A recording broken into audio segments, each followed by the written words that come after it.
Kalau mau Jadi belajar, kalau mau belajar, mau bergaul dengan orang-orang IT Indonesia itu ikut Aptikom gitu ya. Ya, Jadi Indojais. belum Indojais Indo. Indo. Jadi belum, jangan ngaku orang IT kalau nggak tahu Aptikom. Pernyataan bro.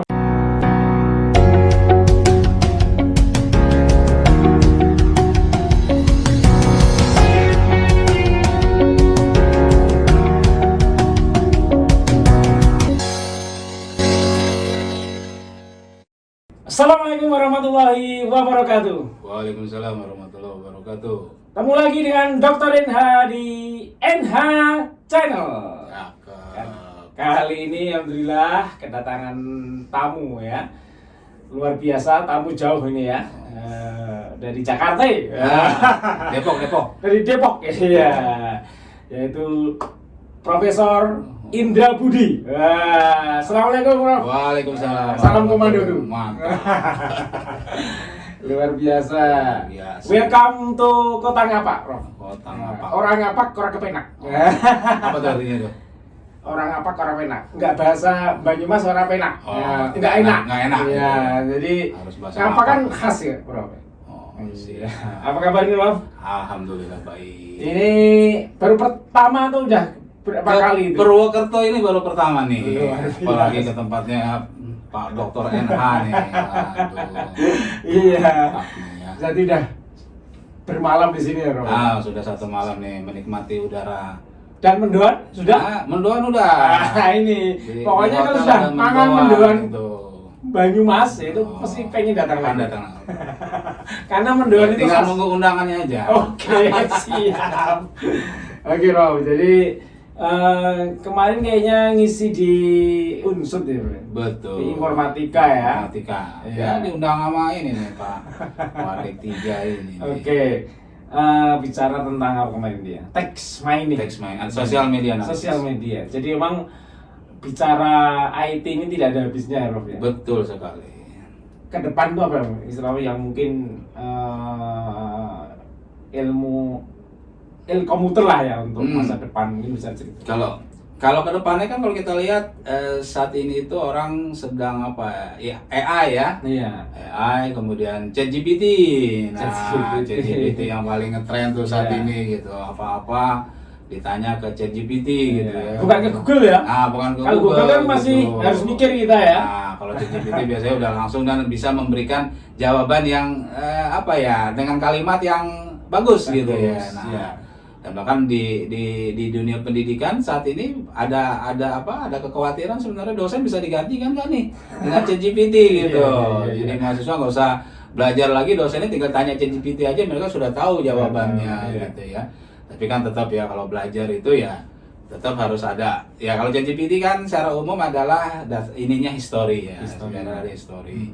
Jadi tetap nanti yang teknologi ChatGPT ya mesti di apa namanya ya, mesti kita bisa inilah tantangannya adalah bagaimana kita bisa dalam pembelajaran ini kemudian memanfaatkan. Iya. Jadi ChatGPT itu bukan berarti kemudian mesti disingkirkan, Hanya mesti tool. dilawan. Nah, hanya tools, tapi kemudian bagaimana kita sebagai dosen kemudian di pendidikan ini bisa memanfaatkan Iya. ChatGPT itu. Tapi Itu menurutnya harusnya. ChatGPT di Amerika sendiri lagi disomasi. Nah, itu dia. Karena dia dianggap hanya mengambil kan, mengambil data-data berbagai yang ada, sumber, sumber dikolek, hanya merangkum ya. aja Ya. gitu ya. Mana itu? Ya masalah ini aja. Kalau itu kan ya masalah copyright nanti kan. Nah, apakah data yang ada di ChatGPT itu ya benar data yang memang layak atau legal untuk mereka ambil gitu ya. Ya kalau disomasi artinya kan berarti ada data-data yang tidak legal yang mereka kumpulkan dan mereka bisa publish. Nah, itu yang Tapi mungkin dari sisi kan, protes gitu. kalau bisa sudah diambil kan no problem, artinya kan sudah di dalam dunia maya. Ya kalau kita melihatnya kan idealnya seperti itu ya, ketika memang sesuatu itu sudah terpublish Iya. di dunia maya, maka sesuatu itu Berhak semua orang ambil ya. semua orang itu Iya. akan bisa akses atau ambil. Tapi kan ya nggak semua orang bisa mengatakan seperti itu gitu ya. Jadi ketika misalkan di dalam penelitian sosial media analitik ya, salah satu isunya adalah isu tentang masalah anonymity ya gitu. Iya. Jadi bahwa kalau kita mengakses data, ya misalnya kolek data dari Twitter dan seterusnya itu kan ada akun-akun kan, Iya, ada iya. akun-akun yang akan ya kalau kita publish akun tersebut ya, kalau akunnya kemudian marah gitu ya, itu ya karena nama dia mungkin ketika kita analisis ternyata efeknya negatif atau tidak baik, ya mereka akan protes kan. Nah, Iya, makanya iya. di dalam penelitian sosial media analitik salah satu yang dilakukan biasanya pakai anonim. Jadi yang kita lakukan, kalau agregasinya mungkin masih oke gitu ya, tapi kalau penyebutan satu akun tertentu, nah itu mungkin perlu ada semacam ya izin atau apa dari akun yang bersangkutan gitu. Tapi kalau agregasi bahwa berdasarkan data yang kita kumpulkan bisa terlihat bahwa secara umum perspektif gitu ya, opininya itu adalah positif atau negatif, itu masih oke. Tapi ketika bilang si A itu opininya negatif atau positif, nah itu mungkin perlu hati-hati gitu. Iya. Jadi memang ChatGPT itu fenomena dan kita tidak bisa menolak. Betul. Artinya itu ya sudah vulgar gitu ya, semua orang bisa Sudah pakai. tidak akses. Itu luar biasa ya, yang free aja sudah segitunya ya, apalagi yang bayar. Tolong rangkumkan buku berjudul X. Wow, itu udah bisa dirangkum. Kita nggak usah ChatGPT. Bahkan katanya ada yang apa namanya, bikin paper dari ChatGPT gitu ya. Bikin paper, bikin skripsi, tesis, disertasi. Tapi memang bicara data loh, kalau riset ya, saya kira untuk ChatGPT mungkin belum ya, artinya hanya mungkin ya merangkum tadi ya. Karena kan tergantung apa promptnya ya. Kalau promptnya oke ya dia akan jawab. Iya. Salah satu hal yang saat ini yang penelitian kita lakukan terhadap ChatGPT kita coba sebagai apa ya? Sebagai fitur. Jadi kita tanya sesuatu, jadi misalkan sekarang ada mahasiswa saya sedang melakukan penelitian itu untuk deteksi misalkan fake news gitu ya. Nah, dari fake news itu kan ada beberapa parameter tuh ya yang perlu kita tanyakan, apakah sumber dari berita ini dipercaya atau tidak dan seterusnya. Nah, itu sebagai fitur kita tanya ke ChatGPT gitu. Itu untuk koleksi data. Untuk mengkoleksi data. Nah, nanti baru kita program lebih lanjut untuk menentukan apakah sebuah teks itu adalah fake news atau tidak gitu misalkan. Sekarang atributnya itu kita bisa tanyakan, itu salah satu cara. Bisa dipakai gitu. Untuk tataran mencari data ya, bukan untuk rekomendasi. Iya, jadi ya itu tergantung kita sih ya. Ya saya ngomong ChatGPT itu tools ya. Tools ya, tergantung kita bagaimana memanfaatkannya gitu. Iya. Jadi kalau AI ini kan salah satunya kan baru pemanfaatan ya, artinya kan banyak ya. Salah satu lah ChatGPT ya, misalkan untuk di bidang kedokteran ya macam-macam ya, itu kan bisa optimal ya ke depan gitu ya. Betul. Ya, jadi kalau di text mining sendiri gimana untuk ke AI-nya? Text mining itu kan pada dasarnya adalah pengolahan teks ya. Nah, teks itu adalah sesuatu yang kalau secara jenis data adalah data yang tidak terstruktur. Itu yang paling banyak justru ya. Kalau di internet atau di sosial media, bahkan di keseharian kita juga data kita kan sebagian besar tidak terstruktur gitu kan. Nah, kemudian bagaimana data yang tidak struktur itu kemudian bisa ya kita olah, kita bisa dapatkan insight dari data tersebut gitu. Jadi ketika misalkan review misalkan, kan kita di internet itu akan banyak sekali dapat bisa membaca data-data tentang review suatu produk misalkan gitu ya. Nah, biasanya kan orang baca review itu gunanya apa sih? Orang baca review kan seringkali gunanya apa? Ketika dia ingin beli produk baru misalkan, beli handphone baru yang paling laku. Nah, yang paling mungkin banyak dipakai. Nah, yang paling pokoknya intinya ketika seseorang ingin membeli sebuah produk baru, misalnya produk tertentu, dia biasanya akan baca review. Ya, akan baca review ya. Nah, ketika dia akan baca review kan ya sekarang yang existing review itu kan banyak sekali jumlahnya. Apakah dia mau baca satu persatu gitu kan? Nah, akhirnya kita bisa juga si tokonya ada influence. Iya, kadang-kadang.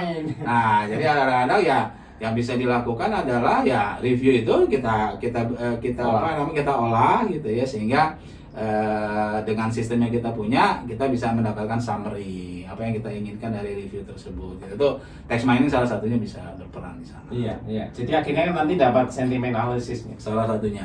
Gitu ya. Salah satunya ya di text mining itu. Jadi kan text mining kan text mining tidak hanya sentiment analisis, iya. masih banyak yang lainnya gitu. Harusnya kita punya mesin itu ya. Aplikasi mungkin untuk caranya bisnis kan luar biasa dipakai ya. Ya itu ya salah satu yang mungkin misalkan tuh ya apa namanya data ya, kalau kita lihat data inilah ya, data provider gitu ya, itu kan banyak sekali tuh sebenarnya tuh ya. Itu sebenarnya potensi gitu ya untuk apa namanya kita olah lebih lanjut gitu. Nah ini yang mungkin saat ini masih belum terproses dengan baik ya, atau terolah dengan baik ya. Nah, untuk mencari data sosmed kan nggak gampang ya. Mungkin dulu Twitter ya salah satu yang bisa yang boleh dibuka ya. Dengan udah bayar sekarang ya. Atau masih udah? Kalau sebelumnya kan ya, sebelum Twitter itu diakuisisi oleh Mas Elon Musk, Mas Elon Musk ini itu di API Twitternya itu kita masih punya kebebasan untuk mengkolek datanya gitu ya, dengan API yang mengambil. Tapi saat ini itu sudah dibatasi dan harus berbayar gitu ya. Itu ya artinya kalau kita punya dana penelitian yang bisa melakukan pembayaran itu sih sah, kita problem. Tapi kemudian kan nggak hanya Twitter ya yang bisa kita ambil, LinkedIn, ada LinkedIn, ada Instagram, ada YouTube, TikTok, ada Facebook misalkan, ada ya TikTok gitu ya. Ya kalau dengan variasi data yang ada ya sebenarnya kita bisa bermain di image, bisa bermain di video gitu ya. Tapi kalau text mining kan mainnya di teks. Nah, yang kita proses adalah teks ya, artinya dari platform yang tadi yang kita proses lebih lanjut adalah bagian teksnya aja cukup bisa gitu ya. Jadi di Instagram kan walaupun ada gambar tapi kan ada komentarnya. Di YouTube juga ada biasanya video, gitu ya? ada komentarnya. Yang kita proses adalah komentarnya. Itu berarti salah satu alasan kenapa text mining ya. Karena sumbernya teks. Iya, artinya setiap platform itu ada teksnya. Iya, platform sosmed pasti itu ya. Kenapa ada teksnya? Text mining perlu. Itu ilmunya apa sih text mining itu? Text mining itu ilmu ininya pada dasarnya adalah tadi machine learning dan seterusnya. NLP, dia harus natural language processing ya, itu harus punya lah skill terkait dengan itu gitu ya, bahwa ya ketika di teks itu kan yang tertulis itu kan sebuah bahasa kan sebenarnya kan, bahasa yang tertulis kan. Nah, bahasa yang tertulis itu kalau di kita sering disebut sebagai natural language, bahasa alami. Makanya pemrosesannya disebut NLP, natural language processing gitu. Jadi bagaimana pertama dari sisi sintaks yang paling mudah kita lihat gitu ya. Jadi kalau sisi sintaks itu misalkan salah satu penelitian yang dilakukan orang itu banyak spelling error checking. Nah, itu paling sederhana tuh ya, spelling error, jadi itu paling mudah memahami gitu ya, bahwa ketika kita nulis kan ada error ejaannya salah gitu ya. Nah, kita bikin sistem untuk mengecek salahnya di mana. Itu NLP salah satunya. Itu dari aplikasi itu juga kalau yang terkait tadi dengan dengan makna-makna gitu kan ya, seperti yang saya contohkan, misalkan contoh bahwa Ali melihat Amir dengan teleskop gitu kan. Nah, itu kan kalimat yang sederhana, tapi ketika ditanya meaningnya yang megang teleskop siapa? Nah, itu ininya bisa banyak gitu artinya. Nah, tergantung dari konteks. Tergantung, makanya kemudian salah satu tantangannya adalah NLP itu bisa mengetahui konteks. Nah, konteks statement, konteks kalimat itu di bagian mananya. Yang susah itu konteksnya. Konteks semantik konteksnya itu yang susah tuh yang dapatkannya. Tapi kalau sintaksnya itu biasanya agak lebih mudah. Oke, jadi kalau kita kaitkan dengan perkembangan IT ini, text mining ini bisa implementasinya di mana aja? Kira-kira yang sudah untuk di kedokteran, untuk di bidang-bidang ya kalau dibicara tentang aplikasinya di bidang apa saja, ya text mining itu bisa di apa saja bidangnya gitu. Yang ada teksnya itu akan bisa kita jadikan sebagai text mining kan. Karena text mining itu kan teks siapa misalkan dengan text mining itu misalkan kan, kalau bicara ada istilah data mining, ada text mining. Nah, Kalau itu bedanya dia hanya jenis sumber datanya, objeknya. Kalau data mining kan datanya terstruktur ya. Kalau text mining adalah datanya tidak terstruktur, yaitu berupa teks tadi. Nah, mau di bidang apa ya tergantung sekarang teksnya itu bicara tentang apa. Yang sudah diteliti atau mungkin sudah. Ya kalau sekarang saya sedang teliti itu ya tadi terkait dengan social media analytics yang belakangan itu hate speech detection ya. Hate speech detection. Ya, ini lagi marah ini ya, ada beberapa kasus politisi.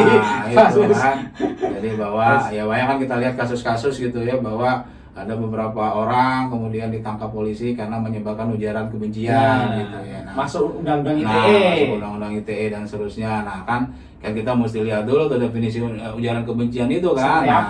Seperti apa di Komnas HAM itu saya lupa nomor berapa, tapi itu ada buku saku dari Komnas HAM ya terkait dengan definisi dari ujaran kebencian. Nah, salah satu yang paling krusial itu adalah dapat dikatakan ujaran kebencian ketika sesuatu statement atau kalimat itu ditujukan kepada orang lain. Ya, orang lain itu bisa seseorang, bisa pihak tertentu, bisa lembaga, bisa apa. Nah, itu baru bisa dikatakan ujaran kebencian. Kalau kita hanya menyebutkan suatu istilah gitu ya, tanpa menyebutkan ditujukan ke pihak lain atau pihak tertentu, itu secara definisi bukan ujaran kebencian. Itu kita hanya bisa katakan itu sebagai ujaran kasar. Jadi misalkan maaf ya, misalkan tadi kata anjing gitu ya. Nah, kata anjing itu kalau misalkan cuma disebut misalkan oh anjing saya ganteng pakai baju bagus gitu. Maknanya kan itu berarti kan ya anjing beneran. Tapi kalau ada akun tertentu kita katakan oh anjing misalkan gitu ya. Nah, itu kan sudah mengatakan mengarah ke seorang tertentu. Itu orang tertentu itu bisa tuntut tuh gitu bahwa dia ini kan inilah bahwa dia menjadi objek dari ujaran kebencian. Dan itu dilakukan di media sosial, sosmed. Jadi memang di sosmed gitu kan. Kalau sosmed kan ya jejak digitalnya kelihatan kan. Kalau bicara sehari-hari sebenarnya kalau bicara seperti ini ya kalau direkam terutama mungkin bisa gitu. Tapi kalau nggak direkam kan pas sampai polisi buktinya apa gitu susah. Tapi kalau direkam mungkin bisa ada buktinya gitu. Jadi memang penerapan text mining itu memang ya luas ya. Luas, tergantung ya, kayaknya semua yang ada teksnya itu kita bisa mining kan. Tergantung apa. Misalkan lagi apa nih politik di Indonesia yang lagi hit apa? Sekarang lagi hit. Langsung pembicaraan yang ada di sosmed itu bisa kita tarik. Terus kita lihat sentimen analisisnya ya, Pak. Oh, trennya lagi ini. Itu trending topik yang trending topik. Nah, trending topik Twitter itu pada dasarnya text mining. Nah, itu ini pemirsa ya, mungkin langsung saja ya trending topik itu ya pada dasarnya text mining. Itu pakai aplikasi kan. Iya, dia tinggal ya secara umum kan sederhananya dia tinggal menghitung kemunculan sebuah kata atau string gitu ya. Nah, semakin banyak orang ya dia akan menghitung dalam 1 jam ini kata apa aja yang paling banyak di hit atau di apa ya itu menjadi trending topik gitu kan. Kalau cara kerjanya seperti itu sederhananya. Artinya makanya muncul influencer.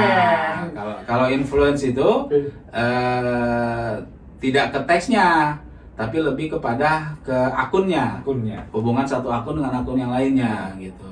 Jadi artinya ketika misalkan akun itu kan punya. Artinya kan akun itu kan juga mengatakan sesuatu. Akun itu ketika mengatakan sesuatu kan dengan teks. Ya. Tapi bahwa kemudian ada akun lain yang ikut ya, mention atau mereplay. Nah, itu kan yang lain itu bukan posting teks, tapi hubungan antar akun jadinya. Nah, jadi hubungan antar akun itu kalau di retweet lagi, Jadi seberapa banyak ketika misalkan influencer itu kan secara umum misalkan kapan sebuah akun itu bisa kita katakan sebagai influencer ya? Awalnya misalnya kita bisa bilang yang punya follower yang paling banyak itu jadi influencer. Tapi kemudian kan tidak, bahwa misalkan akun A followernya 10.000, akun B followernya 5.000, apakah akun A itu pasti lebih baik influencer dari akun B? Belum tentu gitu kan. Betul. Salah satunya adalah bahwa influencer itu kan maunya adalah ketika dia mau posting sesuatu, postingannya jadi viral. Influencer kan masih seperti itu kan. Tujuannya itu kan, ketika dia posting sesuatu dia jadi viral gitu. Nah, apa indikatornya bahwa postingan itu jadi viral? Terus postingan itu viral kan? postingan itu viral kan ketika si akunnya sebuah akun posting, maka banyak akun lain yang mention, mereplay dan seterusnya gitu. Nah belum tentu yang mention mereplay itu followernya dia, bisa yang lain lawannya. Nah, bisa lawannya. Jadi artinya tidak sekedar dari jumlah follower, tapi jumlah follower itu bisa jadi satu parameter untuk kita bisa menentukan akun. Gitu. Luar biasa ini kalau bicara text mining, data machine learning, apalagi wah ini bisa satu semester ini. Nanti kontak lagi ya. Oke, ini Prof Indra ini kan banyak sekali kegiatan sekarang ya. Apa aja nih di organisasi ini? Ya yang mulai paling dari yang nasional, yang nasional LAM kita LAM. Beliau ini juga pengurus IT ya di LAM Infocom ya, lembaga akreditasi mandiri informatika dan komputer. Kemudian Aptikom, Asosiasi Pendidikan Tinggi Informatika dan Komputer, ini pengurus pusat. Terus ASASI, pengurus ASASI pusat. Asosiasi Saintis dan akademisi seluruh Indonesia. Ya. Ini sudah lama juga ya ini loh ya? Ya sekitar setahun 2 tahun lah. Setahun 2 tahun. Apalagi dong yang lain yang tahu saya. Saya aja di kampus lah. Saya di kampus ya. Ya. Jadi kalau apalagi bicara alam ini menarik ini. Artinya akreditasi. Karena semua butuh pengakuan. Ya karena akreditasi itu kan menjadi mandatori ini kan aturan. Ya, bahwa kalau perguruan tinggi nggak boleh melulus kalau tidak terakreditasi. Ya. Ini menjadi sebuah kewajiban perguruan tinggi atau prodi kan untuk. Ya, betul. Nah, mungkin ini baru terakreditasi. saja diresmikan Mas Betul. Menteri kemarin. Permen. Undang-undang baru gimana ini, Bro? Bukan Kan- undang permen. Permen. Peraturan Menteri nomor 53 ya tahun 2023. Ya kalau di permen yang ini kan mengatakan bahwa kalau sebelumnya akreditasi kan kita secara peringkat ada apa? Sebelum itu ada A, B, C ya. Itu masih ada beberapa yang seperti itu. Tapi kemudian dengan adanya APS 4 dan APT dari Ban PT APT 3 itu menjadi peringkatnya adalah baik sekali dan unggul. Ada 3. Nah ini juga di LAM juga. Belum lama udah kan. Di LAM kita juga mengakomodasi peringkat ini ya baik sekali dan unggul. Nah, dengan adanya permen yang baru ini, Permen 53 2023, peringkat ini sekarang hanya menjadi 3 tidak terakreditasi dan terakreditasi unggul. Satu lagi terakreditasi internasional.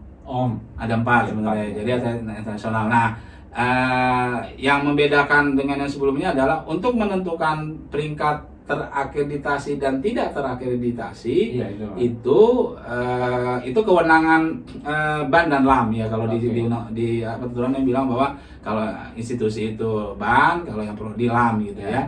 Dan pembiayaannya akan dilakukan oleh negara dan ini wajib. Jadi artinya prodi atau perguruan itu wajib melakukan ini.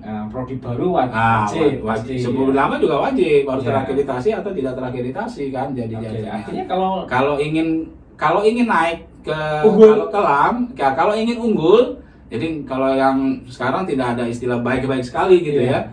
Kalau ingin unggul, prodi itu harus ke LAM. Tapi dengan biaya sendiri. Bukan negara yang biayai. Artinya bisa dikatakan, wah kalau ya nggak dijamin unggul juga kan? Nggak dijamin unggul ya. Tergantung nanti ya pakai yang kalau yang terakreditasi ini kan definisinya adalah ketika dia memenuhi SNDIKT. Nah SNDIKT kan SNDIKT itu kita tahu adalah kriteria minimal ya yang harus dipenuhi. Nah kalau unggul itu kalau di permennya bilang ketika memenuhi standar LAM. Jadi standar LAM. Jadi kalau kami di LAM Infocom ya kita ada aturan ya kan. Kalau di permennya aturan transisi mengatakan bahwa ya LAM itu ya atau BAN juga diberikan waktu 2 tahun untuk menyesuaikan dengan permen yang baru ini gitu ya. Nah kita di LAM kita bilang bahwa proses akreditasi yang saat ini berjalan tetap menggunakan instrumen saat ini ada sampai terakhir itu batch 1 2025. Masih dikasih kesempatan yang prodi-prodi yang masa berlakunya habis sampai batch 1 2025 yaitu Januari sampai April 2025 itu masih pakai instrumen yang saat ini. Nah, nanti mulai batch 2 2025 itu kita pakai instrumen baru. Jadi rencana kita di LAM tahun depan itu kita akan mulai revisi instrumennya, dan paling lambat itu awal 2025 tadi kita mulai sosialisasi instrumen baru. Iya, Jadi memang planningnya seperti itu. tidak langsung Nggak langsung, ya, karena iya. memang memberikan kekuasaan ya, baik di LAM Infocomnya maupun di Prodi. institusinya, karena harus ada itu enggak sosialisasi. banyak dokumen yang Nah, harus di iya. kan bukan Banyak yang perlu dilihat ya, kembali gitu ya, namanya dokumen penyesuaiannya. bukan kurang lagi. Kalau kurang kan katanya bohong dan ngarang gitu ya. Jadi di LAM Infocom itu istilahnya dokumen gitu ya, Prof ya. Dokumen Iya. dokumen atau instrumen ya. Instrumen ya. Jadi memang salah satu ya untuk memotret institusi ya pakai LAM gitu ya. Prodi. Prodi Kalau ya, istilahnya Prodi yang ya. Kalau Kelam. institusi ke Kebang. masih Keban, Institusi Keban Kebang, PT ya. PT Jadi Kebang. sudah ada Sudah pembagian ada ya. pembagian, Ya. ya. Oke, ya.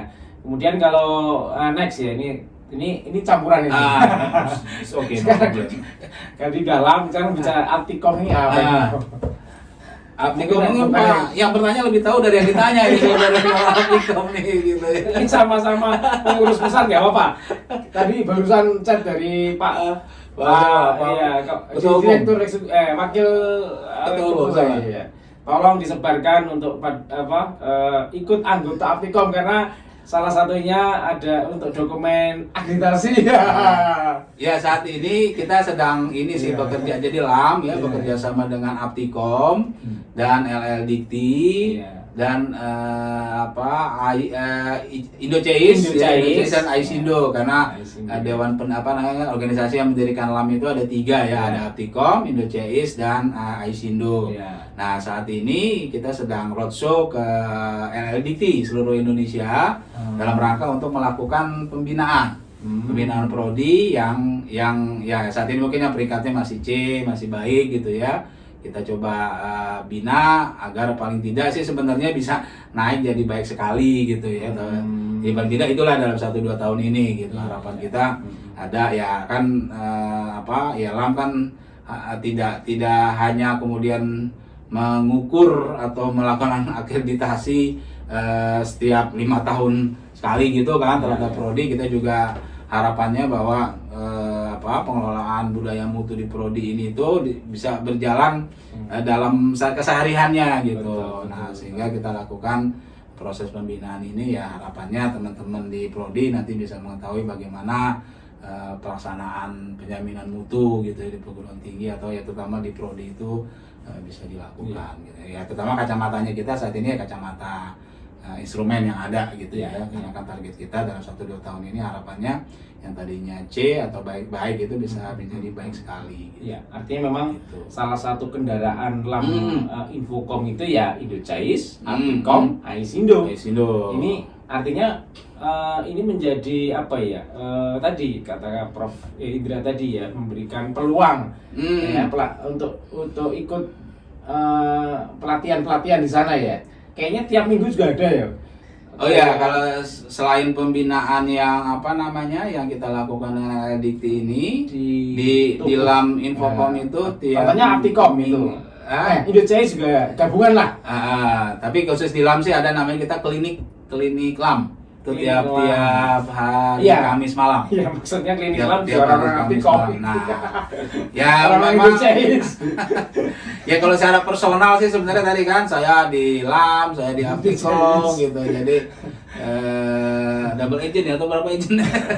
Ya, bisa dikatakan orang IT itu 4L. Nah, lu lagi gitu. Ya, artinya itu menjadi wadah ya, artinya di artinya organisasi kalau itu teman-teman yang artinya ya ikutlah. Nah, kalau mau jadi belajar, kalau mau belajar, mau bergaul dengan orang-orang IT Indonesia itu ikut Aptikom gitu ya. Indoceis. Aisindo. Jadi jangan ngaku orang IT kalau nggak tahu Aptikom. Pernyataan bro, ini udah disampaikan ini Pak ya, Kang kesan Sol. sedang disampaikan oleh Kang Sol ya. Langsung ya. Jadi Mantap. ini ya di Enda Podcast ya menjadi salah satu tangan panjang media untuk endorse. Oke, kemudian ada lagi tadi satu lagi asasi. Nah, mungkin apa kiprahnya itu asasi sih, kamu kan pada yang nggak tahu juga asasi ini. Ya, Asasi ini ya lembaga asosiasi ini ya saintis dan dosen Indonesia gitu ya. Ini mungkin mirip kalau setahu saya ada asosiasi dosen ya kali ya. Ada ADI. Mungkin ada ADI ya. Nah, asosiasi dosen Indonesia. Ya mirip-mirip seperti itu ya. Seperti itu. Ya. Ini Asasi gitu ya. Keanggotaannya gimana tuh mungkin bisa diceritakan. Ada keanggotaan juga kayaknya. Asasi kalau setahu saya sih, saya kebetulan bukan di bagian yang sekretariatnya, tapi memang keanggotaannya umum ya. Jadi teman-teman mungkin bisa nanti lihat di websitenya Asasi gitu ya. Nanti mungkin bisa disampaikan di sini ya Asasinya. Nah itu bisa daftar ke sana gitu ya. Nah salah satu kegiatan yang rutin dilaksanakan itu biasanya tiap hari Sabtu ya sekarang ya. Itu Hours with Asasi. Nah itu webinar 2 jam webinar. Nah, itu enak ya. Webinar Semua itu, boleh ikut semua boleh ikut. Nah itu biasanya isu-isu terkini lah. Bicara pakar-pakar ya. Isu tentang kayak sekarang misalkan isu tentang politik, isu tentang ekonomi, isu tentang pendidikan tinggi dan seterusnya, itu biasanya ada pengundang pakar-pakar gitu ya. Dan yang dalam waktu dekat ini Asasi akan mengadakan conference ya. Nah, ini conference yang mungkin yang kelima masalah. Ya. Kita kerjasama dengan Malaysia dan Thailand gitu ya. Iya. Nah itu insya Allah sekitar tanggal 24 atau 26 November ya di UI rencananya ada di lokasinya. Nah tapi konferensi mungkin nanti hybrid ya kita set gitu ya. Jadi online offline ya, yang bisa mau online bisa offline. Bisa jadi datang. yang mau submit paper atau apa silakan. Karena ketika submit paper ini selain mungkin kita akan evaluasi, kalau misalkan kualitasnya bagus, kita akan usulkan untuk di submit ke jurnal yang ada di daftarnya. Website tersebut. Luar biasa ini. Jadi kegiatan Prof Indra ini ya di menebar manfaat. Semoga bermanfaat untuk kita semua. Amin. Ya, terima kasih datang di podcast NH. Luar biasa. Terima kasih ya. Kita tutup. Assalamualaikum warahmatullahi wabarakatuh. Waalaikumsalam warahmatullahi wabarakatuh.